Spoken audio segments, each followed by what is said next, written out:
எவ்விதமாக பவுல் பலப்பட்டார் என்று பல்வேறு கோணங்கள்ல படித்துக் கொண்டிருக்கிறோம். அதாவது 28 வாரங்கள் முடித்து இன்றைக்கு 29வது வாரத்துக்குள்ள நம்ம வந்திருக்கிறோம். உறுதிப்படுத்தப்பட்ட ஊழியர்னு சொல்லி கடந்த கால வேத ஆராய்ச்சியை திரும்பி பார்க்கும்போது, முதலாவது உறுதிப்படுத்தின உறவு, தேவனுக்கும் பவுலுக்கும் இடையிலே ஆழமான உறவு இருந்தது. இரண்டாவது, உன்னதரை அறியும் அறிவு. அதாவது பவுல் ஆண்டவரை அறிகிற அறிவின் மேன்மைக்காக எதையும் இழப்பதற்கு ஆயத்தமாக இருந்தார். தேவனை அறிகிற அறிவு உறுதியுள்ள ஊழியராக பவுலை மாற்றியது. அடுத்தது, உன்னதரின் நிறைவு. பரிசுத்த ஆவியானவராலே பவுல் நிரப்பப்பட்டார். ஏதோ நம்முடைய ஞானத்தாலே அறிவினாலே அல்ல, பரிசுத்த ஆவியானவர் பவுலை முழுவதுமாக ஆட்கொண்டு வல்லமையாக பயன்படுத்தினார். நான்காவது, உன்னதரின் உறவுகள். தனி மரம் தோப்பாகாது என்ற ஒரு பழமொழியின்படி பவுல் தனியாக இருந்து காரியத்தை சாதிப்போம் என்று சொல்லவில்லை. அவரோடு மற்ற விசுவாசிகள் இருந்தார்கள். அவரை பலப்படுத்துவதற்கு, வாழ்க்கையின் இக்கட்டான சூழ்நிலையில கடந்து செல்லும் போது அவரை தூக்கி நிறுத்துவதற்கு மற்ற சகோதர சகோதரிகள் அவருக்கு உதவி செய்தார்கள். அது உன்னதருடைய உறவுகள். ஐந்தாவது நம்ம படிக்க ஆரம்பித்தது உறுதிப்படுத்திய உபத்திரவங்கள். ஒரு விசுவாசியை, ஒரு ஊழியனை இன்னும் தரமுள்ளவனாக, இன்னும் பலமுள்ளவனாக மாற்றுவதற்கு உபத்திரவங்களை தேவன் அனுமதிக்கிறார். அப்படி பவுல் என்ன உபத்திரவங்களை சந்தித்தார்? பவுலின் பாடுகள் சொல்லி படிக்க ஆரம்பிச்சோம். படிக்க ஆரம்பிக்கும் போது பவுலுடைய ஊழியன் சந்தித்த உபத்திரவங்கள்ன்ற தலைப்புல படிக்கும் போது பவுலுடைய பழைய பாதை, பவுலுடைய பாடுகளின் பாதைன்னு சொல்லி படிச்சோம். அந்த பவுலின் பாடுகளின் பாதையில முதலாவது உள்ளத்தின் வேதனைகள். உள்ளத்தின் வேதனைகள் பவுலுடைய இதயத்தை அநேக காரியங்கள் வேதனைப்படுத்தியது. என்ன வேதனைப்படுத்தியது? முதலாவது பொறாமையை பற்றி படித்தோம். இரண்டாவது பகையை பற்றி படித்தோம். மூன்றாவது அறியாமை மற்றும் புரியாமையை குறித்து படித்தோம். அப்போ அறியாமை மற்றும் மக்களின் புரியாமைன்னு சொல்லி நம்ம படிக்கும் போது என்ன படிச்சோம்னா, முதலாவது யூத மக்களின் அறியாமையை குறித்து படித்தோம். இரண்டாவது அந்நிய மக்கள். ஒரு இடத்துல போய் பவுலும் பர்னபாவும் பிரசங்கம் பண்ணும்போது, பவுலும் சீலாவும் பிரசங்கம் பண்ணும்போது என்ன சொல்லிடுறாங்க? இவர்தான் கடவுள் மனித ரூபம் எடுத்து வந்து விட்டார்னு சொல்லி அவரை வணங்க பார்க்கிறார்கள். அதே நேரத்துல கல்லறிகிறார்கள். ஆனால் இதெல்லாம் பார்த்து பவுலும் பர்னபாவும் சோர்ந்து விடவில்லை. இந்த உபத்திரவங்களை பயன்படுத்தி தேவனுடைய சுவிசேஷத்தை தெளிவாக அறிவிக்கிறார். இன்னைக்கு நம்ம படிக்க போறது சகோதரர்களின் அறியாமை. சகோதரர்களின் அறியாமை இது ரொம்ப முக்கியமான காரியம் இல்லையா? இதுவரை பவுல் சந்தித்த பிரச்சனை என்னன்னா, ஆண்டவரை அறியாத மக்கள்கிட்ட இருந்து வரக்கூடிய பிரச்சனை, யூத மக்கள் மத்தியிலிருந்து வரக்கூடிய பிரச்சனை, அல்லது புறஜாதியார் யூதர்கள் அல்லாதபடிக்கு தங்களுக்கென்று மற்ற தெய்வங்களை வணங்கக்கூடிய, தெய்வங்களை உருவாக்கி வைத்திருக்கக்கூடிய மக்கள் மூலமாக பிரச்சனையை சந்திக்கிறார். ஆனால் பவுல் அதிகமாக சந்தித்த, பவுலுடைய இருதயத்தை அதிகமாக வேதனைப்படுத்தின ஒரு உபத்திரவம் என்னன்னா, சொந்த சகோதரர்கள் மத்தியிலிருந்து வரக்கூடிய பிரச்சனை. சொந்த சகோதரர்கள் மத்தியிலிருந்து வந்த ஒரு பிரச்சனை என்னன்னா, சகோதரர்களுடைய அறியாமை, சகோதரருடைய அறியாமை. பர்னபாவையும் பவுலையும் குறித்து சேர்த்து படிக்க ஆரம்பித்தோம். வாசிக்க வேண்டாம். அப்போஸ்தலர் 9வது அதிகாரம் 27ஆம் வசனத்துல ஐக்கியத்திற்கு பவுலை அறிமுகப்படுத்தினவர் பர்னபா.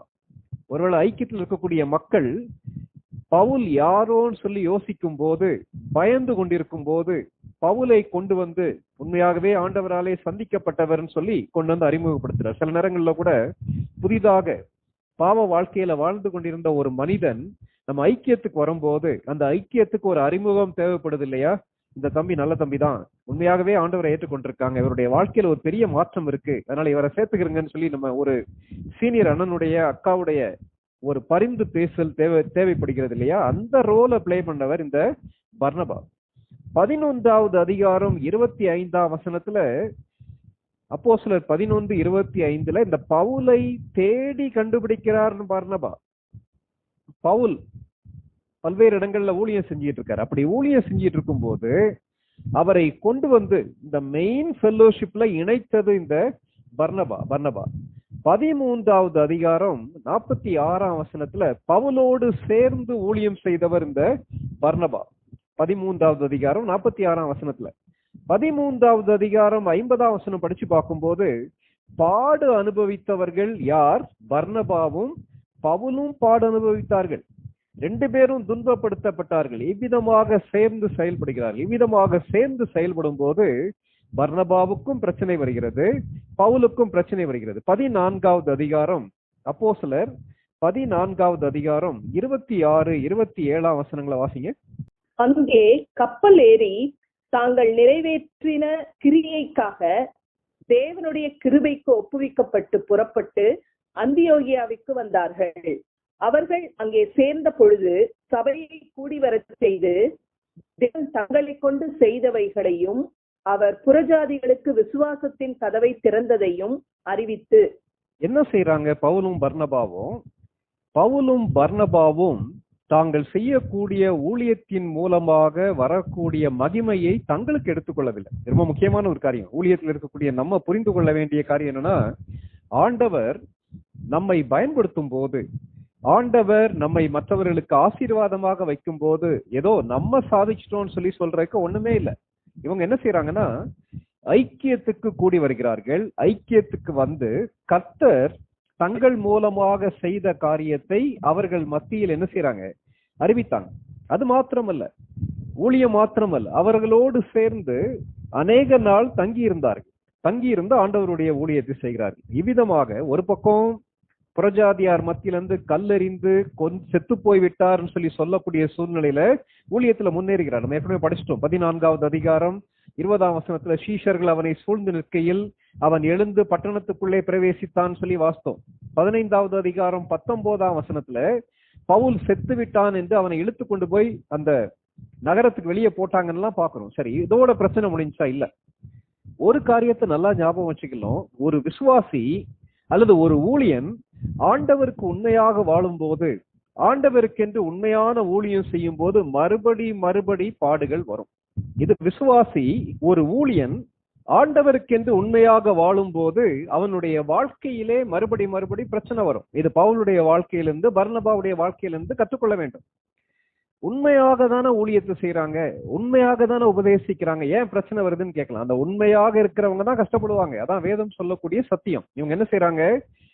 கர்த்தர் இவர்களை பயன்படுத்துகிறார். கர்த்தர் இவர்களை கொண்டு செய்ததை ஐக்கியத்துக்கு அறிவிக்கிறார்கள். ஏதோ தான் தோண்டித்தனமா தாங்களா எல்லாத்தையும் செஞ்ச மாதிரி சொல்ல. என்ன நடக்குது? அங்க பிரச்சனை ஆரம்பிக்குது. என்ன நடக்குது? 15வது அதிகாரம் முதல் 2 வசனங்களை வாசிங்க. சில யூதேயாவிலிருந்து வந்து நீங்கள் மோசேயுடைய முறைமையின்படியே விருத்த சேதனம் அடையாவிட்டால் ரட்சிக்கப்பட மாட்டீர்கள் என்று சகோதரருக்கு போதகம் பண்ணினார்கள். அதனாலே அவர்களுக்கும் பவுல் பர்னபா என்பவர்களுக்கும் மிகுந்த வாக்குவாதமும் தர்க்கமும் உண்டான போது அந்த விஷயத்தின் நிமித்தம் பவுலும் பர்னபாவும் அவர்களை சேர்ந்த வேறு சிலரும் எருசலேமில் இருக்கிற அப்போஸ்தலர் இடத்திற்கும் மூப்பர் இடத்திற்கும் போக வேண்டும் என்று தீர்மானித்தார்கள். இந்த இடத்துல நீங்க பாருங்களேன், ஏற்கனவே அத்தேனே பட்டணத்துக்கு போகும்போது அங்கே உள்ள விக்கிரகங்களை பார்த்து பவுல் ஆவியில வைராக்கியம் அடைந்தார். He was vexed in the spirit ன்னு சொல்லி படிச்சோம். அதாவது அது அவரை தூண்டி தட்டி எழுப்பியதுன்னு சொல்லி பார்த்தோம். அந்த அறியாமை. இங்க என்ன நடக்குது? கர்த்தருடைய ஊழியத்தை செய்து கொண்டே வரும்போது என்ன செய்யறாங்கன்னா, யூதேயால இருந்து ஒரு குரூப் வராங்க. என்ன சொல்றாங்கன்னா, புதிதாக இயேசு கிறிஸ்துவை ஏற்றுக்கொண்ட புறஜாதியான மக்கள். புறஜாதியார்னா ஜென்டைல்ஸ் என்ற வேர்டு வேதாகமத்தில் பயன்படுத்தப்படுது. புறஜாதியார்னா யார்?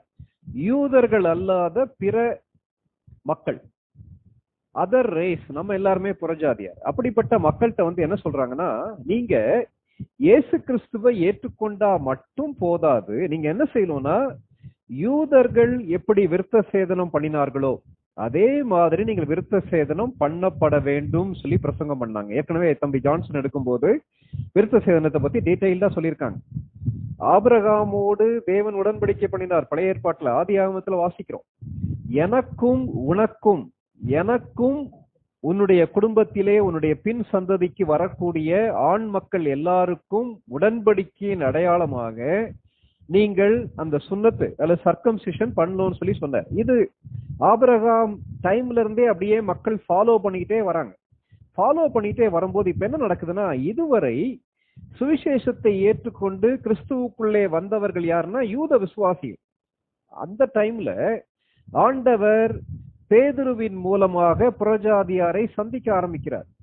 பேதுருவை விட பல மடங்கு பர்னபா மூலமாக, பவுலின் மூலமாக புறஜாதியாரை ஆண்டவர் சந்திக்க ஆரம்பிக்கிறார். சந்திக்கும் போது அந்த புதிய விசுவாசிகள், இயேசு கிறிஸ்துவை ஏற்றுக்கொண்ட புதிய விசுவாசிகள் இருக்காங்களே, நமக்கு நல்லா தெரியும். வேறு ஒரு மத பின்னணியத்திலிருந்து ஒரு மனிதன் இயேசு கிறிஸ்துவை ஏற்றுக்கொள்ளும் போது அவங்களுக்கு இருக்க உற்சாகம் நமக்கு அநேகத்துல இல்லைன்னு நம்ம சொல்றதே கேள்விப்பட்டிருக்கோம், பார்க்கறதையும் செஞ்சிருக்கோம். அநேக நேரங்களில் நாமினல் கிறிஸ்டியன்ஸை விட மற்ற மத பின்னணியத்திலிருந்து கிறிஸ்துவுக்குள்ள வரக்கூடிய மக்களுக்கு இருக்கக்கூடிய உற்சாகம், வாஞ்சை, கர்த்தருக்கு இந்த ஊழியம் செய்யலும், சுவிசேஷத்தை அறிவிக்கலும்னு சொல்லி உற்சாகமா இருக்கும்போது என்ன சொல்றாங்கன்னா, அப்படி மக்கள் இருக்கும்போது அந்த மக்களை குழப்புவதற்காக, அந்த மக்களுடைய விசுவாசத்தை பாதிப்பதற்காக யூதேயாலிருந்து கிளம்பி ஒரு குரூப் போறாங்க. இவங்களுடைய முதலாவது பிரச்சனை என்ன தெரியுமா? தவறான போதகம், தவறான போதகம், ராங் டீச்சிங். சரி, இவங்க யாரு? இவர்கள் என்ன கொடுத்திருக்கு? இவர்கள் யூத விசுவாசிகள். இவர்களுக்கு பவுல் பின்னாடி ஒரு பேர் என்ன கொடுக்கிறார் தெரியுமா? கள்ள சகோதரர் சொல்லி கொடுக்கிறாரு. என்ன சகோதரர்? False brothers. அப்படி இருக்க முடியுமா? இருக்க முடியும், ஐக்கியத்துலதான் இருப்பாங்க. ஆனா இவங்க ஐக்கியத்துல என்ன செய்யல? இல்ல. 15வது அதிகாரம் 24ஆம் வசனம் வாசிங்க. 24ஆம் வசனம் வாசிங்க. எங்களால் கட்டளை பெறாத சிலர் எங்களிடத்திலிருந்து புறப்பட்டு நீங்கள் விருத்த சேதனம் அடைய வேண்டும் என்றும் நியாயப்பிரமாணத்தை கைக்கொள்ள வேண்டும் என்றும் சொல்லி இப்படிப்பட்ட வார்த்தைகளால் உங்களை கலக்கி உங்கள் ஆத்துமாக்களை புரட்டினார்கள் என்று நாங்கள் கேள்விப்பட்டபடியினாலே. வசனங்கள் தெளிவா சொல்லுது இல்லையா? அந்த இடத்துல யாக்கோபு பேசும்போது என்ன சொல்றாருன்னா, யாக்கோபு இந்த இடத்துல யாக்கோபு பேசுவதற்கு முன்னாடி யார் பேசுறா? பேதுரு பேசும்போது என்ன சொல்றாரு? எங்களாலே கட்டளை பெறாத சிலர், மன்னிக்கலாம், யாக்கோபு பேசுனதுதான். எங்களாலே கட்டளை பெறாத சிலர் கிளம்பி வந்து உங்களை குழப்புகிறார்கள் சொல்லி சொல்றாங்க. அப்போ யூதேயாலிருந்து கிளம்பி வந்து புறஜாதிகளுக்கு சுவிசேஷத்தை அவங்க அறிவிக்கல. யூதேயாலிருந்து கிளம்பி வந்து பவுலுடைய ஊழியத்திற்கு அவர்கள் தோள் கொடுக்கவில்லை. ஆனா என்ன, எதுக்கு தெரியுமா கிளம்பி வந்துட்டாங்க? புதிதாக இயேசு கிறிஸ்துவை ஏற்றுக்கொண்ட விசுவாசிகள்கிட்ட வந்து புறஜாதியார்ட்ட வந்து நீங்க அதெல்லாம் செய்யல, இதெல்லாம் செய்யல, அதை செய்யாவிட்டால், இதை செய்யாவிட்டால் நீங்கள் தேவனுடைய பிள்ளைகள் அல்ல என்று குழப்புகிறார்கள். இத கேட்ட உடனே பர்னபாவுக்கும் பவுலுக்கும் பயங்கர கோபம் வருது. அதோடைய விளைவு என்ன தெரியுமா? வாக்குவாதமும் தர்க்கமும் உண்டானதுன்னு சொல்லி பார்க்கணும். அடுத்து அதை பத்தி படிக்க போறோம். பிரச்சனை எங்க தெரியுமா? தவறான உபதேசம். இன்றைக்கு கூட அநேக நேரங்கள்ல நம்முடைய இருதயத்தை வேதனைப்படுத்தக்கூடிய காரியம் என்ன தெரியுமா? நம் மூலமாக புதிதாக இயேசு கிறிஸ்துவை ஏற்றுக்கொண்டு வரக்கூடிய விசுவாசிகளை சகோதரர் அல்லது நானும் தேவனுடைய பிள்ளைதான், நானும் விசுவாசிதான் சொல்லி வந்து குழப்பக்கூடிய சகோதரர்களை பார்க்கும்போது நமக்கு ரொம்ப கஷ்டமா இருக்கு இல்லையா? ஏன் இப்படி போட்டு குழப்புறாங்க? நல்லாதானே இந்த பிள்ளைகள் கிறிஸ்துவுக்குள்ள வளர்ந்து கொண்டிருந்தார்கள். நல்லா ஒரு காரியத்தை மறந்து விடக்கூடாது. பிசாசு தேவனுடைய பிள்ளைகளை சோர்வடைய பண்ணுவதற்கு, தேவனுடைய பிள்ளைகளை வழி விலக பண்ணுவதற்கு பயன்படுத்துவது யார் தெரியுமா? விசுவாசிகளை தான் பயன்படுத்துறான். தவறான உபதேசங்களை பயன்படுத்துறான். அதாவது இவங்களுடைய பிரச்சனை என்னன்னா, தேவன் முக்கியப்படுத்த வேண்டிய காரியங்களை முக்கியப்படுத்தாதபடிக்கு வந்து இந்த புதிய விசுவாசிகளை குழப்புவது. பவுலும் பர்னபாவும் குழப்புனாங்களா? குழப்பல. பவுலும் பர்னபாவும் வசனத்துல தான் போதிச்சாங்க. பவுல் யூதனா? பவுல் யூதன். பர்னபா யாரு? யூதன் தான். ஆனா அவங்க தங்களுடைய மார்க்கத்தின்படி, யூத மார்க்கத்தின்படி மக்கள் பின்பற்றணும்னு சொல்லி சொல்ல, இவங்க என்ன செய்யறாங்கன்னா, நீங்கள் விருத்த சேதனம் அடைய வேண்டும் என்று தவறான காரியத்தை உபதேசிக்க ஆரம்பித்தார்கள். கேட்டிருக்க அருமையான சகோதர சகோதரிகளை, இன்றைக்கு இது ஒரு பெரிய சவால் இல்லையா? நம்முடைய இருதயத்தை வேதனைப்படுத்தக்கூடிய காரியம் இல்லையா? இன்னைக்கு மக்கள் என்ன சொல்றாங்க? குறிப்பிட்ட ஒரு விதமான ஞான ஸ்நானம் எடுக்காவிட்டால் நீ பரலோகத்துக்கு போக மாட்ட. யார்கிட்ட சொல்றாங்க? புதிய விசுவாசிகள்கிட்ட வந்து சொல்றாங்க. நான் ஒரு முகாமுக்கு போயிருந்தேன், குறிப்பிட்ட ஊருக்கு போயிருந்தேன். அந்த முகாம்ல காலேஜ் ஸ்டூடெண்ட்ஸ் நிறைய பேர் அட்டன் பண்ணாங்க. அதுல என்ன ஸ்பெஷாலிட்டினா, அட்டன் பண்ணதுல 90% ஆஃப் ஸ்டூடெண்ட்ஸ் வந்து மற்ற மத பின்னணியத்திலிருந்து இயேசு கிறிஸ்துவை ஏற்றுக்கொண்டவர்கள். அவங்க பக்கத்துல இருக்க ஒரு சர்ச்சுக்கு போறாங்க. அங்கதான் அவங்களுக்கு போறதுக்கு வாய்ப்பு கிடைச்சி போறாங்க. அந்த சபை போதகர் என்ன சொல்றாருன்னா, நீங்க இந்த சர்ச்ல வந்து முழுக்க ஞானஸ்தானம் எடுக்காட்டா பரலோகத்துக்கு போக மாட்டீங்கன்னு சொல்லி சொல்றாங்க. இந்த இந்த பெண் பிள்ளைகளுடைய அநேகருடைய வீடுகள்ல இந்த பிள்ளைகள் இயேசு கிறிஸ்துவை ஏற்றுக்கொண்டிருக்காங்கன்றது தெரியாது. ஒண்ணு. இரண்டாவது, இந்த பிள்ளைகள் இயேசு கிறிஸ்துவனுடைய பாவத்தை எல்லாம் மன்னித்திருக்கிறார் ஐயா, நான் ஒருவேளை இன்னைக்கு மரிப்பேனானால் நிச்சயமாக பரலோகத்துக்கு போவேன்ற சந்தோஷத்தோடு வாழக்கூடிய பிள்ளைகள். இவங்களை குழப்பி இந்த பிள்ளைகள் ரொம்ப வருத்தத்தோடு வேதனையோடு, அங்கிள் அல்லது அண்ணே, நாங்க பரலோகத்துக்கு போக முடியுமா முடியாதா, எங்க பாஸ்டர் இவ்விதமாக சொல்லுகிறார். அதை கேட்கும் போதெல்லாம் கஷ்டமா இருக்கு.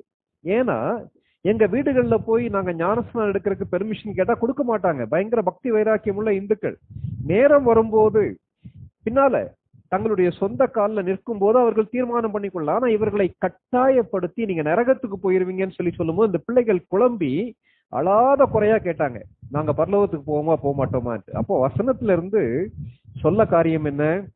விசுவாசத்தின் மூலமாக ரட்சிப்பு. ஞானஸ்நானம் என்பது ஒருவேளை அடையாளமாக இருக்கலாம், ஆனால் ஞானஸ்நானம் எடுப்பதன் மூலமாக பரலோகத்துக்கு போக முடியும் என்ற போதனை வசனத்துக்கு ஒவ்வாத போதனை. ஏன்?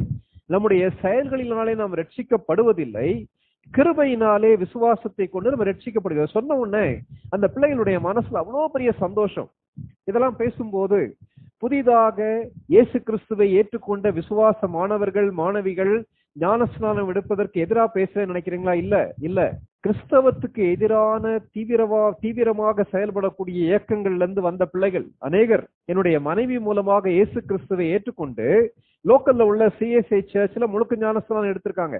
நாங்க சொல்ல வந்த பாயிண்ட் நீங்க கவனிக்கலாம். என்ன பாயிண்ட் தெரியுமா? தவறான உபதேசம். எந்த நேரத்துல எதை முக்கியப்படுத்த வேண்டுமோ அதை பிள்ளைகளுக்கு முக்கியப்படுத்த வேண்டும். இந்த இடத்துல ஒருவேளை இவர்கள் சொல்வது சரியாக இருக்குமானால் பவுலும் பர்னபாவும் ஏன் வெகுண்டு எழும்ப வேண்டும்? கொஞ்சம் யோசித்து பாருங்க. இன்றைக்கு நம்ம இப்படிப்பட்ட பிரச்சனையை சந்திக்கிறோமா? கொஞ்சம் யோசித்து பார்க்கலாம்.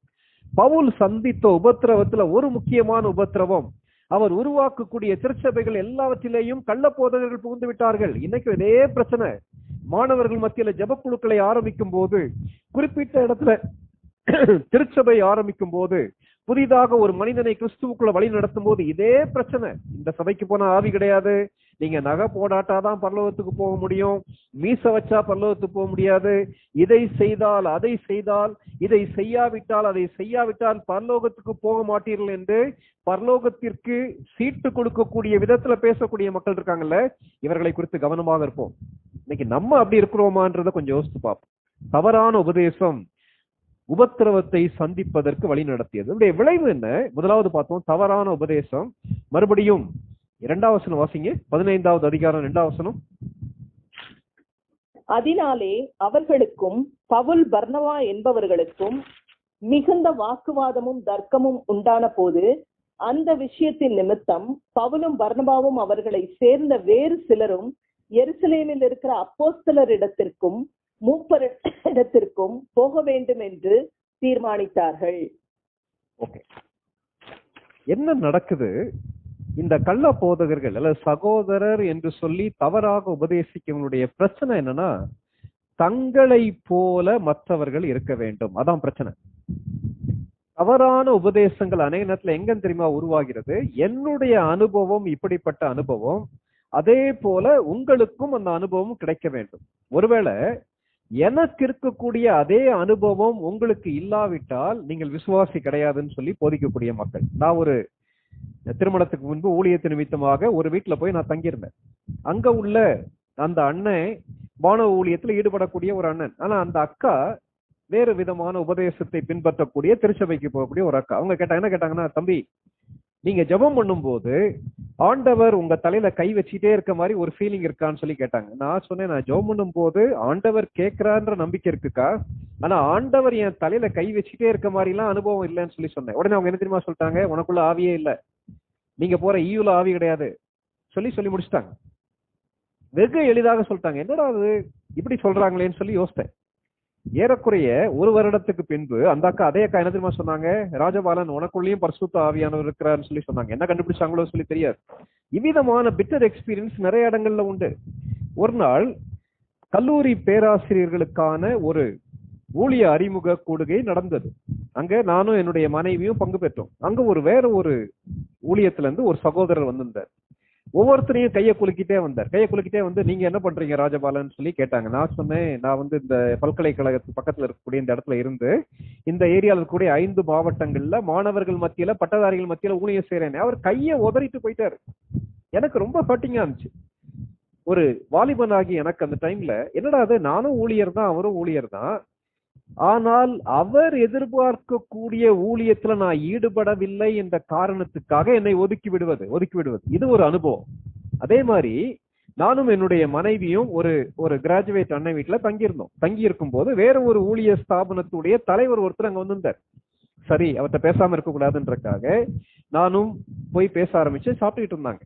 நாங்க ஆல்ரெடி சாப்பிட்டு முடிச்சிட்டோம். ரெகுலரா நான் போய் தங்கக்கூடிய ஒரு வீடு. வரும்போது அந்த சகோதரி பிருந்தா கிட்ட கேட்க ஆரம்பிச்சாங்க, உங்க நேட்டிவ் எதுன்னு சொல்லி கேட்டாங்க. பொதுவாவே யாராவது என்கிட்ட நேட்டிவ்னு சொல்லி கேட்டா நான் சொல்றது பரலோகம் தான் என்னுடைய நேட்டிவ்னு சொல்லி சொல்லுவேன். அவங்க கடைந்து எடுத்து கேள்வி மேல கேள்வி கேட்டு அவள் சிவகாசின்றத கண்டுபிடிச்சிட்டாங்க.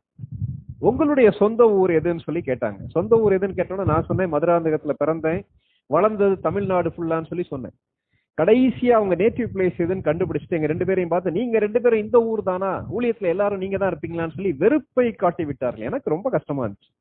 அப்போ மக்கள் யோசிக்கக்கூடிய காரியம் என்ன தெரியுமா, என்னை போல மற்றவர்கள் இருக்க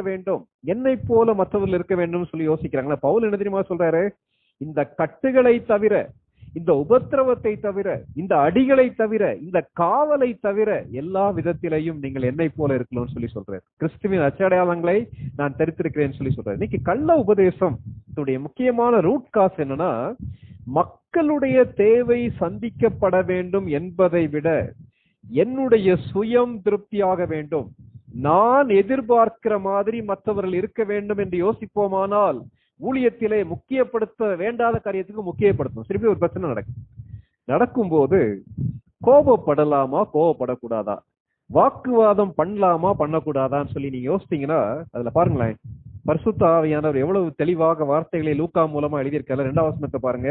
அதனாலே அவர்களுக்கும் பவுல் பர்னபா என்பவர்களுக்கும் மிகுந்த வாக்குவாதமும் தர்க்கமும் உண்டானது.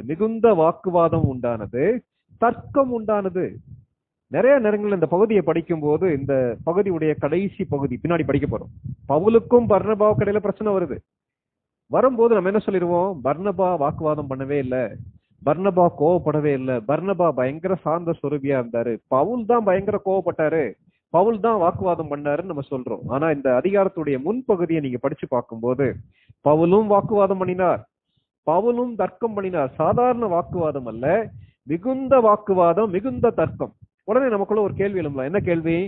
அகந்தையினாலே மாத்திரம் வாது பிறக்கும் சொல்லி ஆல்ரெடி பழைய ஏற்பாட்டுல வாசிக்கிறோம் இல்லையா? அப்போ பவுலுக்கும் இந்த பர்னபாவுக்கும் பெருமை இருந்துச்சா, அதனாலதான் தர்க்கம் உண்டாச்சா நம்ம கேட்கலாம். அப்படி இல்ல. நிறைய பேர் சொல்லுவாங்கல்ல, ஒரு சகோதரர் விவிதமாக சொன்னா, டாக்டரினே பேச மாட்டேன், யாரும் எந்த தவறான உபதேசத்தை போதித்தாலும் நான் கண்டுக்கிறவே மாட்டேன், எனக்கு எதுக்கு பிரதர் வம்பு, யார் என்னென்ன நம்புறாங்களோ அவங்க அந்த இதுல இருந்துட்டு போட்டோம் சொல்லி எனக்கு பயங்கர ஒரு பிராட் மைண்டட் பர்சன் சொல்லி சொல்லுவாங்க. அப்போ இந்த இடத்துல பவுலும் பர்னபாவும் ஒரு பெரிய பரந்த மனப்பான்மையுடையவர் கிடையாதா, ஒரு நேரோ மைண்டட் அல்லது லீகலிஸ்டிக் அல்லது ரிஜிட் மைண்டடா? இல்ல, வேதாகமம் அப்படி சொல்லல. அவர்கள் செய்தது தவறு என்று குறிப்பிடப்படவில்லை. ஏன் இவர்கள் வாக்குவாதம் பண்ணினார்கள், ஏன் இவர்கள் கோபப்பட்டார்கள்? அதுக்கு பதில் பின்னாடி நம்ம படிக்கும் போது நமக்கு நன்றாக தெரியும். ஏன் தெரியுமா கோபப்பட்டாங்க, ஏன் பாரப்பட்டாங்க தெரியுமா? இவர்கள் மூலமாக, பவுலின் மூலமாக, பர்னபாவின் மூலமாக கிறிஸ்துவை ஏற்றுக்கொண்ட விசுவாசிகள் அவர்கள். பவுலும் பர்னபாவும் அதிகமாக நேசித்த மக்கள் அவர்கள். பவுல் பர்னபாவுடைய வளர்ப்பு பிள்ளைகள் அவர்கள்.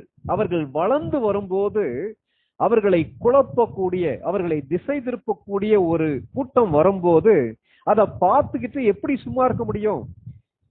இவர்கள் பவுலும் பர்னபாவும் தாங்கள் உருவாக்கின விசுவாசிகள் மீது அதிக அக்கறையுடையவராக இருந்தபடியினால், பவுலும் பர்னபாவும் தேவனுடைய வார்த்தையின் மீது அதிக வைராக்கியம் உடையவராக இருந்தபடியினால் இங்கே தர்க்கம் பண்ணுகிறார்கள், வாக்குவாதம் பண்ணுகிறார்கள். கேட்டீர்கள் அருமையான சகோதர சகோதரிகளே, இந்த அளவுக்கு அக்கறை நமக்குள்ள உண்டா? யாருக்கு பாரம் உண்டோ, யாருக்கு கரிசனை உண்டோ, யாருக்கு அக்கறை உண்டோ அவர்களே பாதிக்கப்படுகிறார்கள். நான் எதையுமே கண்டுக்க மாட்டேன் பிரதர் நீங்க சொன்னீங்கன்னா நீங்கள் அக்கறையற்றவர்களாக செயல்படுகிறீர்கள் சொல்லிதான் அர்த்தம். பழைய ஏற்பாட்டிலையும் அப்படி இருக்கு. சத்தியத்துக்காக நின்ற தீர்க்கதரிசிகள் வாக்குவாதம் பண்ணினார்கள், வைராக்கியமாக பேசினார்கள். அவர்களை ராஜாக்கள் விரும்பவில்லை, அதிகாரிகள் விரும்பவில்லை, அவர்களை கொலை செய்யலாம்னு சொல்லி வகை தின்னார்கள். அதே பிரச்சனையை தான் இங்க சந்திக்கிறாங்க. பெரிய வாக்குவாதம் உண்டாயிற்று, பெரிய ஒரு தர்க்கம் அங்கே உண்டாயிற்று. ஏன்? அவர்கள் ஊழியம் செய்தனர். தங்கள் ஊழியத்தின் மூலமாக உருவாக்கப்பட்ட மக்கள் பாதிக்கப்படுகிறார்கள் என்று சொல்லும் போது வெகுண்டு எழுந்தார்கள். ஏன்?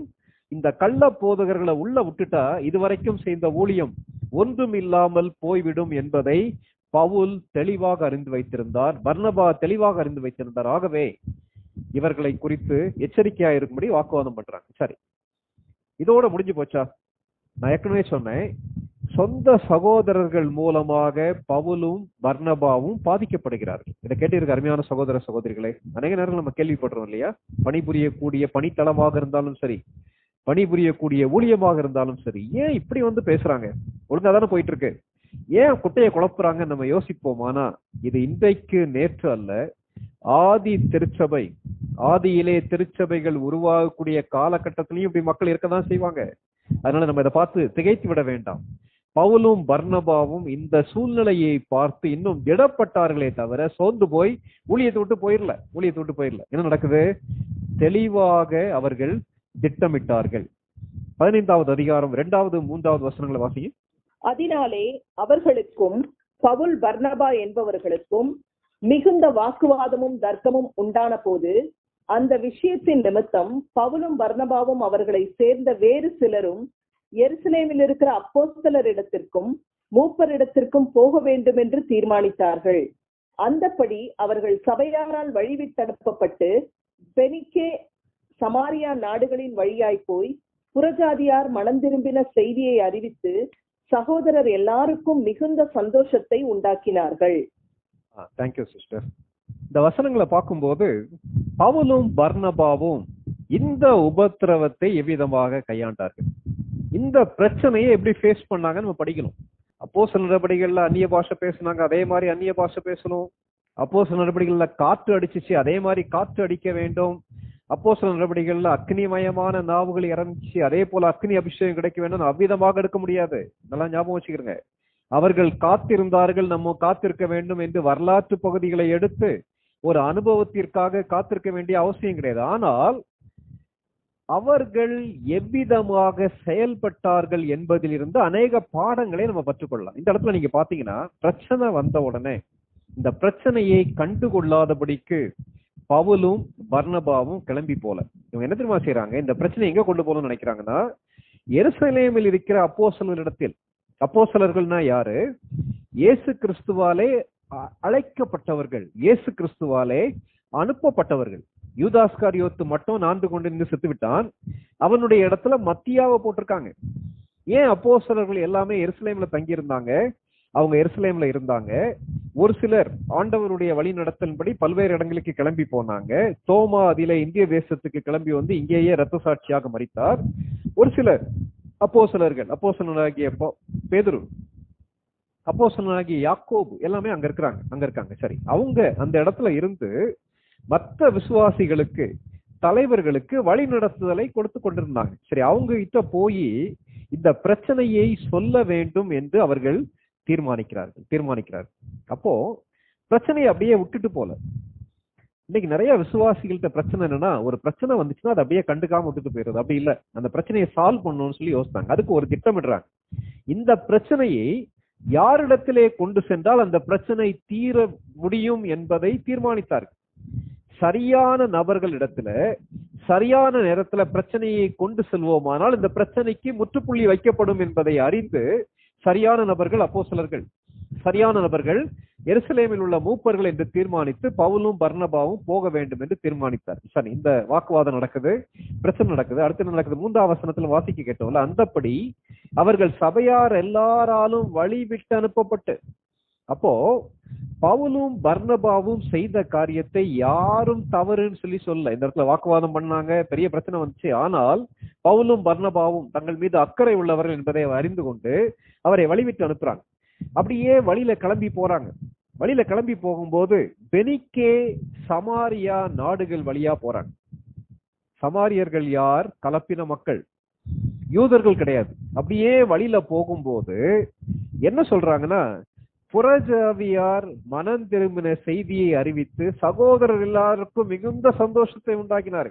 அப்போ பவுலுடைய பர்னபாவுடைய உள்ளத்துல இருந்த சந்தோஷம் என்னன்னா, இவர்கள் புதிதாக ஆண்டவரை ஏற்றுக்கொண்டிருக்காங்களே, அதுதான் அவருக்கு ரொம்ப சந்தோஷமா இருந்துச்சு. அதை விட்டு விட்டு முக்கியப்படுத்தாத காரியங்களை முக்கியப்படுத்தவில்லை. அப்போ ஒரு திட்டமிடுறாங்க. அந்த திட்டத்தை நிறைவேற்றுவதற்கு அவர்கள் முயற்சி எடுக்கிறார்கள். இன்னைக்கு நம்முடைய வாழ்க்கையில உபத்திரவத்தை சந்திக்கும் போது, இப்படிப்பட்ட குழப்பங்களை சந்திக்கும் போது, அந்த குழப்பத்தை சரியான நேரத்துல சரியான நபர்கள்ட்ட கொண்டு சென்று சரியான வித தீர்வு கிடைப்பதற்காக நம்ம முயற்சி எடுக்கிறோமா அல்லது கண்டுக்காம போறோமான்னு யோசித்துப்போம். தொடர்ந்து 4வது 5வது வசனங்களை வாசிங்க. அவர்கள் எருசலேமுக்கு வந்து சபையாராலும் அப்போஸ்தலராலும் மூப்பராலும் ஏற்றுக்கொள்ளப்பட்ட போது தேவன் தங்களை கொண்டு செய்தவைகளை எல்லாம் அறிவித்தார்கள்.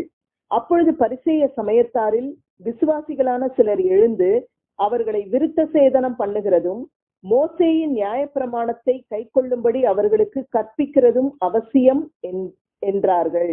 முதலாவது பார்த்தோம், தவறான உபதேசம் தேடி வருகிறது. எங்க இருந்து? யூதேயால இருந்து கிளம்பி வந்து இங்க வந்து பிரசங்கம் பண்றாங்க. இரண்டாவது, மிகுந்த வாக்குவாதம், தர்க்கம். காரணம், புதிய விசுவாசிகள் மீது அக்கறையுடைய பவுலும் பர்னபாவும். மூன்றாவது, தெளிவான ஒரு திட்டம், இந்த பிரச்சனைக்கு தீர்வு காண வேண்டும் என்று, இந்த பிரச்சனை முக்கியமானதுன்னு சொல்லி கிளம்பி எங்க போறாங்கன்னா, பவுலும் பர்னபாவும் எருசலேமுக்கு போறாங்க. எருசலேமுக்கு போனாலும் பிரச்சனை சால்வ் ஆகும்னு சொல்லி கிளம்பி போறாங்க. 4வது இடத்துல பாத்தீங்கன்னா தேவையற்ற முக்கியத்துவம். இவங்க நேர எருசலேமுக்கு போறாங்க.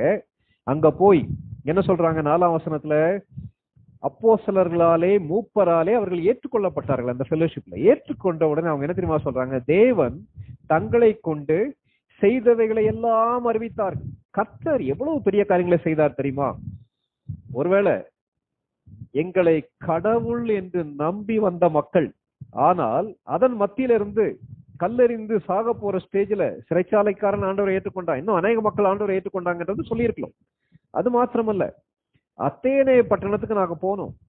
அந்த ஊர் முழுவதும் விக்கிரகங்களால் நிறைந்திருந்தது.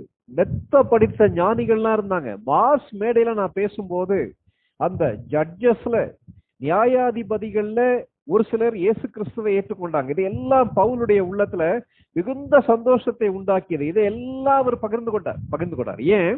அது அவருக்கு ரொம்ப முக்கியமானதா இருந்துச்சு. வேதத்துல அழகான ஒரு வசனம் உண்டு இல்ல, இருதயத்தின் நிறைவினால் வாய் பேசும். எதை பேசுறோன்றது ரொம்ப முக்கியம். எதை பேசினார்கள்? கர்த்தர் தங்களை கொண்டு செய்த மகத்துவமான காரியங்களை குறித்து பேசினார்கள். எதை பேசினார்கள்? மக்களுடைய வாழ்க்கை மாற்றப்படுகிறதை குறித்து சந்தோஷமா பேசினாங்க. என்ன சந்தோஷம்? கர்த்தர் தங்களை பயன்படுத்துகிறார், தங்கள் மூலமாக மக்கள் ஆசீர்வதிக்கப்படுகிறார்கள், மக்களுடைய வாழ்க்கையில பெரிய மாற்றம் ஏற்படுகிறது என்பதை பேசினாங்க. இதை எங்க பேசினாங்க? எல்லா இடத்துலயும் பேசினாங்க. போற வழியில சமாரியால தான் பேசினாங்க. அங்க இருக்கக்கூடிய யூதர்கள் இடத்துல பேசியிருக்கலாம், சமாரியர்களிடத்துல பேசியிருக்கலாம். அங்க மாத்திரம் இல்ல, எருசலேமுக்கு போய் அங்க இருக்கக்கூடிய அப்போஸ்தலர்களையும் மூப்பரையும் பார்த்த உடனே அவங்க சந்தோஷமா அவங்களை ஏற்றுக்கொள்றாங்க. அங்கேயும் சொல்றாங்க. சொல்லி முடிச்ச உடனே என்ன தெரியுமா நடக்குது? அடுத்து ஒரு கூட்டம் வேறு ஒரு காரியத்தை பேச ஆரம்பிக்கிறது. என்ன பேசுறாங்க? பரிசேய சமயத்தாரில் விசுவாசிகளான சிலர் எழுந்து, அங்க என்ன செஞ்சுட்டாங்க? யூதேயால இருந்து கிளம்பி வந்தாங்கல்ல, ஒருவேளை அதே கூட்டமா என்னன்னு சொல்லி தெரியல, ஆனா இவர்கள் விசுவாசிகள் சொல்லி தெளிவாக சொல்லப்பட்டிருக்கு. அவங்க எழும்பி இருந்து என்ன பேசுறாங்க தெரியுமா? பேசுறாங்க, விருத்த சேதனம் பண்ணுகிறதும் மோசேயின் நியாய பிரமாணத்தை கை கொள்ளும்படி அவர்களுக்கு கற்பிக்கிறதும் அவசியம் என்றார்கள். முக்கியம், இது கண்டிப்பா செஞ்சே ஆகலாம். இவங்க இதெல்லாம் செய்யாட்டா அவங்க ஆண்டவருடைய பிள்ளையே இல்லைன்னு சொல்லி சொன்னாங்க. 2 காரியங்களை சொல்றாங்க. ஒண்ணு விருத்த சேதனத்தை பத்தி சொல்றாங்க, 2வது மோசேயின் நியாய பிரமாணத்தை பின்பற்ற வேண்டும் சொல்லி சொல்றாங்க. அப்போ மோசேயுடைய நியாய பிரமாணத்தை பின்பற்ற வேண்டிய அவசியம் இல்லையா? யாத்திராகமம் 20வது அதிகாரத்துல படிக்கிறோம்ல, 10 கட்டளைகள், என்னையன்றி உனக்கு வேற தேவர்கள் உண்டாயிருக்க வேண்டாம்னு ஆரம்பித்து யாதொன்றையும் யாரையும் இச்சியாதிருப்பாயாகன்னு சொல்லி 10 கற்பனைகளை முடித்தாரே. அப்ப இதை பின்பற்றக்கூடாதுன்னு சொல்லி பவுல் சொன்னாரா? அவ்விதமாக சொல்லவில்லை. வசனத்தை படிக்கும்போது தெளிவா புரிந்து படிக்கலாம். யூதர்களுக்கென்று ஒரு சில கட்டளைகள் அவர்கள் அந்த வனாந்தரத்தின் வழியாக செல்லும் போது கொடுக்கப்பட்டது. என்ன கட்டளைகள்லாம் கொடுக்கப்பட்டுச்சு? ஒரு சில மிருகங்களை நீங்கள் புசிக்கலாம், ஒரு சில மிருகங்களை புசிக்க கூடாது. ஃபார் எக்ஸாம்பிள், பந்தியை புசிக்க கூடாது, ஒட்டகத்தை புசிக்க கூடாது, ஊர்வன புசிக்க கூடாது. இதெல்லாம் நிறைய சொன்னார். இதெல்லாம் அசுத்தமான மிருகங்கள், இதெல்லாம் சுத்தமான மிருகங்கள்னு சொல்லி சொன்னார். தோல் வியாதி ஒரு மனுஷனுக்கு இருந்தா பாளையத்துக்கு புறம்பே இருக்கலாம். ஏன்னா அது தோல் வியாதி எல்லாருக்குமே பரவக்கூடாது. குஷ்டரோகம்ன்ற வார்த்தை தோல் வியாதியை குறிக்கக்கூடிய வார்த்தை. ஆகவே அவன் குஷ்டரோகம் சுகமான பின்பு ஊருக்குள்ள வரலுமான ஆசாரியனிடத்திலே தன்னை காட்டி ஒரு சில காரியங்களை செய்ய வேண்டும் சொல்லி பழைய ஏற்பாட்டுல யூதர்களுக்கு போதனை இருந்துச்சு. இதே மாதிரி நிறைய போதனை இருந்துச்சு, பலிகள் இருந்துச்சு, பண்டிகைகள் இருந்துச்சு, நிறைய காரியங்கள் இருக்கு. இன்னைக்கு யூதர்கள் அதெல்லாம் என்ன செய்யறாங்க? பின்பற்றிட்டே வராங்க. இதெல்லாம் எதுக்காக ஆண்டவர் சொன்னார்? இஸ்ரவேல் ஜனங்களை கர்த்தர் எவ்விதமாக அந்த ஒரு பெரிய அடிமைத்தனத்திலிருந்து மீட்டு கானான் தேசத்துக்குள்ளே கொண்டு வந்தார் என்பதை சந்ததிகள் மறக்க கூடாது என்பதற்காக கற்றுக் கொடுத்தார். ஒரு சில கட்டளைகள், ஒரு சில பிரமாணங்கள் யூதர்களுக்கு மட்டுமே பொருந்தும். ஒரு சில பிரமாணங்கள் பழைய ஏற்பாட்டிலே யூதர்கள் அந்த இஸ்ரவேல் மக்களுக்கு மட்டுமே பொருந்தும். அது காமனா பொருந்தாது. ஆனா இவங்க அதை எடுத்து புறஜாதியான மக்கள் அல்லது அவர்களுக்கென்று ஒரு கலாச்சாரத்தை வைத்திருக்கக்கூடிய விசுவாசிகளை எடுத்து அந்த விசுவாசிகளும் எங்களுடைய கலாச்சாரத்தை பின்பற்ற வேண்டும் என்று போதிக்க ஆரம்பித்தார். இன்னைக்கு இது பிரச்சனை இல்லையா? பிரச்சனை இல்லையா? என்ன பிரச்சனை? வசனத்தை மக்கள் பின்பற்ற வேண்டும் என்று எதற்கு முக்கியத்துவம் கொடுக்க வேண்டுமோ அதற்கு முக்கியத்துவம் கொடுக்காதபடிக்கு கலாச்சாரத்தை மாற்றி அமைக்க வேண்டும் என்று போதிக்கக்கூடிய மக்கள் இருக்காங்கல்ல. யாரையும் நான் தாக்குறதுக்காக பேசல. ஆனா ரொம்ப வேதனையான ஒரு காரியம் என்ன தெரியுமா?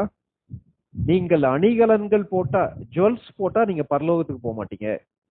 ஏன்னா பைபிள்ல ஆபரணங்கள் எல்லாம் கலற்றி போட்டாங்கன்னு சொல்லக்கூடிய மக்கள் அந்த வசனத்தை எடுத்து பேசுவாங்க. என்னுடைய மனைவி ஒரு பல்கலைக்கழகத்துல இருந்த கேர்ள்ஸ் ஹாஸ்டல்ல போய் அங்க உள்ள பிள்ளைகளுக்கு ஆண்டவருடைய அன்பை பற்றி சொன்ன உடனே அந்த பிள்ளைகள் என்ன தெரியுமா சொன்னாங்க? அக்கா, நீங்க சொல்றதெல்லாம் ரைட்டு தான். இயேசு கிறிஸ்து எங்களை நேசிக்கிறார், இயேசு கிறிஸ்து எங்களுடைய பாவத்துக்காக மரித்திருக்கிறார், இயேசு கிறிஸ்து எங்களை பாவத்திலிருந்து விடுதலையாக்குவார், ஒரு சந்தோஷமான திருப்தியான ஒரு வாழ்க்கையை கொடுப்பார், வாழ்க்கைக்கு அர்த்தத்தை கொடுப்பார், அடுத்து பரலோகத்தை கொடுப்பார்ன்றதெல்லாம் உண்மைதான்க்கா. ஆனா நீங்க இதோடு நிறுத்த மாட்டீங்க. என்ன சொல்லுவீங்க? அடுத்து நாங்க நகை போடக்கூடாதுன்னு சொல்லி சொல்லுவீங்க, நாங்க பொட்டு வைக்க கூடாதுன்னு சொல்லி சொல்லுவீங்க, நாங்க பூ வைக்க கூடாதுன்னு சொல்லி சொல்லுவீங்க. அது மாத்திரமல்ல, நாங்கள் கலர் சாரி கட்டக்கூடாது, வெள்ளை சாரி தான் கட்டணும்னு சொல்லி சொல்லுவீங்க. இது எல்லாம் எங்கள் கலாச்சாரத்துக்கு ஒத்து வராது, எங்க ஊர்ல ஒத்து வராது, எங்களால வாழ முடியாது. உடனே என் மனைவி என்ன தெரியுமா சொன்னாங்க? சுவிசேஷத்தை அவர்கள் அறிந்து கொள்வதற்கு, சுவிசேஷத்தை மிகவும் பாரமாக நினைப்பதற்கு காரணம் என்னன்னா, முக்கியப்படுத்தாத காரியங்களை, வேதாகமும் முக்கியப்படுத்தாத காரியங்களை கள்ள போதகர்கள் முக்கியப்படுத்தி இவர்களை புரட்டுகிறார்கள். இந்த இடத்துல தான் நடக்குது. எருசலேமிலே உள்ள அப்போஸ்தலர்கள் இடத்திலே, மூப்பர்கள் இடத்திலே பவுலும் பர்னபாவும் கர்த்தர் தங்கள் மூலமாக செய்த காரியங்களை சொல்லும் போது பரிசேய மார்க்கத்தார், பரிசேயர் சதுசேயர் சொல்லி இயேசு கிறிஸ்துடைய காலத்துல படிக்கிறோம்ல, பரிசேயர் பழைய ஏற்பாட்டுடைய கட்டளைகளை கரைத்து குடித்தவர்கள், அதன் அடிப்படையிலே வாழ வேண்டும் சொல்லி யோசிக்கிறவங்க. ஆனால் அவருடைய வாழ்க்கையிலே முக்கியப்படுத்த வேண்டிய காரியங்களை முக்கியப்படுத்தாதபடிக்கு அநேக காரியங்களை முக்கியப்படுத்திட்டே போனாங்க. அன்பு இல்லை, இரக்கம் இல்லை, அதற்கு பதிலாக சடங்காச்சாரங்கள் குவிந்து கிடந்தது. அவங்க இதை போதிக்கிறாங்க. தேவையற்ற முக்கியத்துவம். இன்னைக்கு நம்முடைய வாழ்க்கையில் நம்ம கொஞ்சம் யோசித்து பார்ப்போம். எதை முக்கியப்படுத்துகிறோம் சொல்லி யோசித்து பார்ப்போம். எதை பற்றி நம்ம அதிகமா பேசுறோம்ன்றது யோசித்து பார்ப்போம். நம்ம எதை முக்கியப்படுத்துகிறோம் என்பது நம்முடைய பேச்சுல என்ன செய்யும் தெரியும்.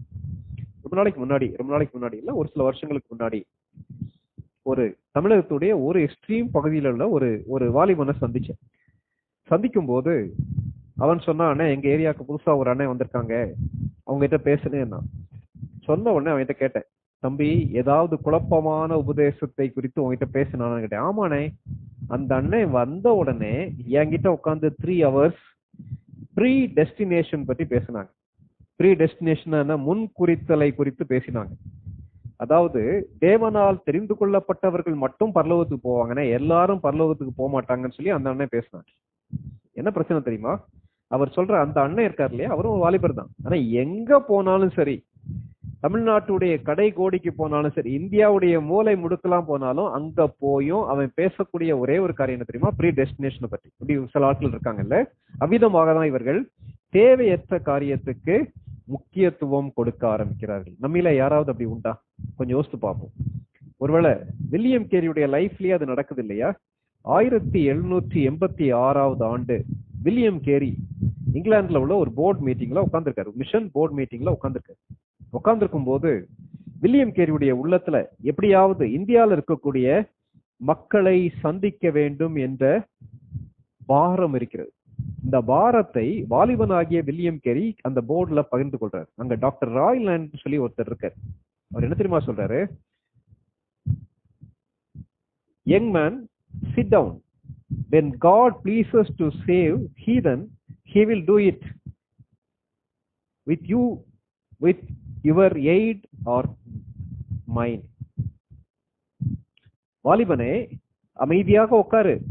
இந்தியாவில் இருக்கக்கூடிய மக்களை ரட்சிக்க வேண்டும் என்று தேவன் நினைப்பாரானால் எப்படியாவது ரட்சித்துக் கொள்வார். நீ தான் போகணும்னு சொல்லி அவசியம் இல்லை. ஓ மூலமா என் மூலமா தான் ரட்சிக்கணும்னு அவசியம் இல்லை. அவர் எப்படியாவது ரட்சித்துக் கொள்வார்.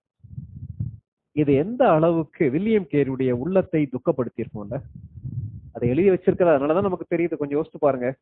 அதாவது உற்சாகத்தோடு கடவுளுக்கு என்று ஊழியம் செய்ய வேண்டும் இருக்கக்கூடிய மனிதர்களுடைய உள்ளத்தை வேதனைப்படுத்துவது என்னன்னா, முக்கியப்படுத்த வேண்டாத காரியங்களை டாக்டரினை முக்கியப்படுத்துவது. இந்த இடத்துல அதான் நடக்குது. என்ன நடக்குது? இவங்க பேச ஆரம்பிக்கிறாங்க. பேச ஆரம்பிச்சோன்னு என்ன தெரியுமா நடக்குது? 6வது வசனம் 7வது வசனம் வாசிங்க. 15:6-7 வாசிங்கம்மா. மிகுந்த தர்க்கம் உண்டான போது பேதுரு எழுந்து அவர்களை நோக்கி, சகோதரரே, நீங்கள் அறிந்திருக்கிறபடி புறஜாதியார் என்னுடைய வாயினாலே சுவிசேஷ வசனத்தை கேட்டு விசுவாசிக்கும்படி தேவன் அநேக நாட்களுக்கு முன்னே உங்களில் ஒருவனாகிய என்னை தெரிந்து கொண்டார். பேதுரு ஆரம்பிக்கிறார். ஆனா அதுக்கு முன்னாடி ஒரு வசனம் பாருங்களேன். அந்த 7வது வசனத்துடைய முன்பகுதி, மிகுந்த தர்க்கம் உண்டான போது. அதே மாதிரி நம்ம ஏற்கனவே படிச்சோம்ல, 15வது அதிகாரம் 2ஆம் வசனத்துல மிகுந்த வாக்குவாதமும் தர்க்கமும் உண்டானது. அப்போ வாக்குவாதம் தர்க்கத்திற்கு காரணம் பவுலும் பர்னபாவும் கிடையாது. இதற்கு காரணம் யாரு? யூத மார்க்கத்தை, விருத்த சேதனத்தை, மோசேயின் நியாய பிரமாணத்தை முக்கியப்படுத்தக்கூடிய மக்கள். அப்போ அவங்க எங்கெல்லாம் போறாங்களோ அங்கெல்லாம் பிரச்சனை வரும். அவங்க எங்கெல்லாம் போறாங்களோ பிரச்சனை பண்ணுவதற்காகவே செல்லக்கூடிய மக்கள். இது பவுலுடைய உள்ளத்தையும் பர்னபாவுடைய உள்ளத்தையும் எவ்வளவு வேதனைப்படுத்தி இருக்கும்ல. புறஜாதிகள் மத்தியில போய் சுவிசேஷத்தை அறிவிக்கும் போது அங்கேயும் வந்து பிரச்சனையை கிளப்புறாங்க. இங்க அப்போஸ்தலர்களை வந்து சந்தித்து, மூப்பர்களை சந்தித்து கர்த்தர் செய்த மகத்துவமான காரியங்களை சொல்ல ஆரம்பிச்சோன்னா அங்கேயும் பிரச்சனையை கிளப்புறாங்க. இன்னைக்கு ஒரு சில ஆட்களை நம்ம யோசித்து வச்சிருக்கோம்ல, எங்க போனாங்கனாலும் அவங்க வந்தாங்கன்னா கண்டிப்பா பிரச்சனை, அவங்க பேசினாலே பிரச்சனை. நல்லா போயிட்டு இருக்கக்கூடிய விசுவாசிகள் மத்தியில குழப்பத்தை உண்டாக்கக்கூடிய மக்கள். ஒருவேளை மற்ற மதங்கள் என்ன சொல்லுவாங்க, நாரதர் மாதிரி வேலை பார்க்கக்கூடிய ஆட்கள். இன்னைக்கு நம்ம யாரும் அப்படி இருக்கிறோமான்றது யோசித்து பார்ப்போம். இந்த இடத்துல நடக்குது, அங்கேயும் ஒரு பெரிய தர்க்கம் உண்டாகிறது. எல்லாவற்றிற்கு காரணம் என்ன தெரியுமா? சகோதரருடைய அறியாமை. முக்கியப்படுத்த வேண்டாத காரியத்தை அவர்கள் முக்கியப்படுத்துகிறார்கள். இன்னைக்கு நம்ம லைஃப்ல நம்ம கொஞ்சம் யோசித்து பார்ப்போம். இதுக்கு அடுத்து கர்த்தர் சித்தமானா நம்ம வர்ற வாரம் இதை பத்தி டீட்டெயில் தான் படிக்கலாம். இந்த பிரச்சனையை குறித்து யாரெல்லாம் பேசுறாங்க? பவுல் பேசுகிறார். அதற்கு முன்பாக யார் பேசுகிறார்? பேதுரு பேசுகிறார். அதற்கு அடுத்து யார் பேசுகிறார்? யாக்கோபு பேசுகிறார். யாரும் கண்டுக்காம விடல. பேதுரு இந்த பிரச்சனைக்கான தீர்வு என்ன என்பதை குறித்து தெளிவா பேசுறார். பேசி இதான் செய்யணும்ன்ற ஒரு முடிவுக்கு வராங்க. பவுலும் பர்னபாவும் பேதுரு ஏற்கனவே நடந்த காரியத்தை குறித்து பேசுகிறார். பவுலும் பர்னபாவும் இப்பொழுது கர்த்தர் என்ன செய்து கொண்டிருக்கிறார் என்பதை குறித்து பேசுறாங்க. யாக்கோபு என்ன செய்யறாரு? இனிமே என்ன செய்ய போலோன்றத பேசுறாங்க. ஒரு குழப்பத்திற்கு, ஒரு பயங்கரமான பிரச்சனைக்கு, ஒரு பவுலையும் பர்னபாவுடைய மனதை பாதித்த புறஜாதிகளான விசுவாசிகளை பாதித்த கள்ள போதனைக்கு அவர்கள் முடிவு கட்டுகிறார். இன்னைக்கு ராத்திரி நம்ம கொஞ்சம் யோசிச்சு பார்ப்போம். அது அந்த பகுதிக்குள்ள நம்ம நுழைவுமானா டீட்டெயிலா படிக்க வேண்டியிருக்கும். இன்னைக்கு ராத்திரி நம்ம யோசிக்க வேண்டிய ஒரே ஒரு காரியம் என்னன்னா, இவ்விதமான உபத்திரவத்தை நம்ம சந்திக்கிறோமா? நம் மூலமாக கிறிஸ்துவுக்குள்ளே வந்த விசுவாசிகள் அல்லது நாம் அக்கறையோடு உருவாக்கக்கூடிய ஜனங்களை திசை திருப்பக்கூடிய தவறான உபதேசத்தை போதிக்கக்கூடிய கள்ள போதகர்கள் இருக்காங்களா? கொஞ்சம் யோசிச்சு பார்க்கலாம். நானும் நீங்களும் சந்தோஷமா ஆண்டவருடைய ஊழியத்தை செய்யும் போது இவர்களுடைய குறுக்கீட்டின் மூலமாக நம்முடைய சமாதானத்தை இழந்து போறோமா? அல்லது பவுல் பர்னபா மாதிரி அக்கறையோடு இந்த விசுவாசிகள் கெட்டு போகக்கூடாது என்பதற்காக தங்களை அவர்கள் தாக்கினாலும் பரவாயில்லைன்னு சொல்லி தர்க்கமும் வாக்குவாதமும் உண்டாகி அதுக்கு ஏதாவது ஒரு திட்டமிட்டு இந்த பிரச்சனைக்கு முடிவு கட்டணும்னு சொல்லி முயற்சி எடுக்கக்கூடியவங்களா இருக்கிறோமா? கொஞ்சம் யோசித்து பார்க்கலாம். போகிற இடங்கள்ல எல்லாவற்றிலேயும் நானும் நீங்களும் எவ்விதமாக செயல்படுகிறோம்? கர்த்தர் செய்த மகத்துவமான காரியங்களை சொல்லுகிறோமா? மக்களுக்கு பிரயோஜனமான காரியங்களை போதிக்கிறோமா? அல்லது எனக்கு இது பிடிக்கும், என்னை போல மற்றவர்கள் இருக்க வேண்டும் என்று தவறான காரியத்தை மற்றவர்கள் மீது திணிக்கிறோமா? கொஞ்சம் யோசித்து பார்க்கலாம். நம்முடைய இருதயத்தின் நிறைவினால் பேசக்கூடிய வார்த்தைகள் மற்றவர்களுக்கு பிரயோஜனமானதாக இருக்கிறதா அல்லது பிரச்சனையை கிளப்பக்கூடிய ஒரு மனிதனா இருக்கிறான்றதை யோசித்து பார்க்கலாம். இந்த உபத்திரவத்தையும் பவுல் தெளிவாக கையாண்டார். உபத்திரவத்துடைய விளைவாக என்ன நடக்குது? ஒரு தெளிவான உபதேசம் புறஜாதிகளாகிய நமக்கு கொடுக்கப்பட்டது. அப்போ எந்த பிரச்சனை வந்தாலும் அந்த பிரச்சனையை பவுல் எடுத்து அதையும் தான் உறுதிப்படுவதற்கும் தேவனுடைய மகிமைக்கும் மற்றவர்கள் பயனுக்கென்றும் பயன்படுத்தினார். அப்படிப்பட்ட ஒரு முதிர்ச்சியை தேவன் நமக்கு கொடுக்கத்தக்கதாக தலைகளை தாழ்த்தி கண்களை மூடி நம்ம ஜெபம் பண்ணலாம். கொஞ்சம் யோசித்து பார்க்கலாம். இன்றைக்கு நம்முடைய மனதை பாதிக்கக்கூடிய காரியம் என்ன? சகோதரர்களுடைய அறியாமையா, சகோதரர்களுடைய குறுக்கீடா, அல்லது கண்டும் காணாமல் நம்ம போறோமா? அது நம்மை பாதிக்கிறதா? பவுலும் பர்னபாவும் வாக்குவாதம் பண்ணினார்கள், தர்க்கம் பண்ணினார்கள். காரணம் என்ன தெரியுமா? சத்தியத்தை மக்கள் தொலைத்து விடக்கூடாது என்பதற்காக, சரியான பாதையில விசுவாசிகள் செல்ல வேண்டும் என்பதற்காக. அதனால அவங்களுக்கு எந்த ஆதாயம் கிடைக்க போறது இல்ல. மக்கள் மீது உள்ள அன்பு, தேவன் மீது உள்ள வைராக்கியம். இன்னைக்கு இப்படிப்பட்ட மக்களை பார்த்து சோர்ந்து போயிருப்போமா? அப்போஸ்தலர் நடவடிக்கைகள் காலத்திலே இப்படிப்பட்ட மக்கள் இருந்தாங்க. இவர்கள் யார்? கள்ள சகோதரர்.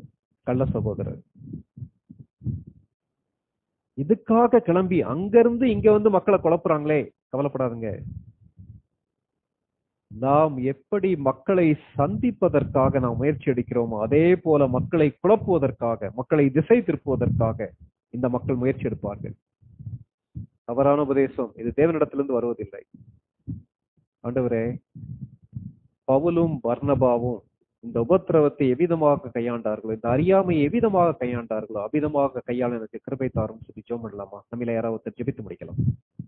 இரக்கமும் பரிசுத்தமும் நிறைந்த எங்கள் பரலோக பிதாவே, இந்த இரவு பொழுதிலேயும் உங்களுடைய வார்த்தைகளை கற்றுக்கொள்வதற்கு எங்களுக்கு கிருபை பாராட்டினீங்க. உங்களுக்கு நன்றி சொல்கிறோம் சுவாமி. ஆனால் இதனாலே கற்றுக்கொண்ட சத்தியங்களுக்காக உங்களுக்கு நன்றி சொல்கிறோம். பவுலும் பர்னபாவும் இணைந்து உங்களுடைய அந்த நற்செய்தி புறஜாதிகளுக்கு சொன்ன போது ஏற்பட்ட எல்லா விதமான இடையூறுகளை குறித்தும் இன்றைக்கு நாங்கள் படித்தோம் சுவாமி.